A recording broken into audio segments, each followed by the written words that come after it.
Борбордогу номер 21 угуусу начар жана укпай калган балдар үчүн атайын түзүлгөн мектеп-интернатта жыл сайын ден соолугунун мүмкүнчүлүгү чектелгендер арасында өтүүчү көркөм өнөр жана кол өнөрчүлүк боюнча фестиваль өтүүдө.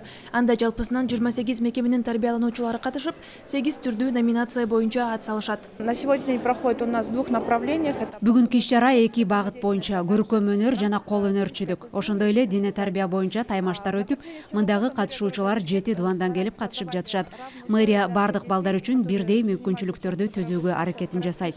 Бизде майыптыгы бар адам үчүн чек эмес экенин далилдеген сонун мисалдар бар. Мисалы, эл аралык деңгээлдеги фестивалдарга катышып, мыкты бийлеген, музыканы жан дүйнөсү менен сезе билген бийчи кыздардын тобу бар.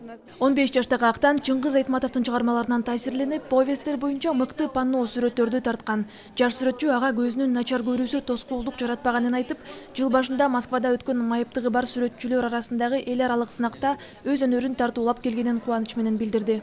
Бул кийизди Чыңгыз Айтматовдун 95 жылдыгына карата жасагам. Булардын китебин окугандыктан, ошондуктан буларды өзүм мен чагылыштыргам. Китептерин көргөм, кичинекей кезимде кинолорун көргөм. Ошону элестетип жасагам. Майыптыгы бар балдар үчүн жасалып жаткан шарттар канааттандырарлык, бирок Брайль адиби боюнча түзүлгөн атайын китептердин мазмуну да сапаты да эскирген. Ага карабастан жыл сайын бул мектепти 15 окуучу бүтүрүп, баары жогорку окуу жайларда билим аларын мектеп жетекчилиги билдирет.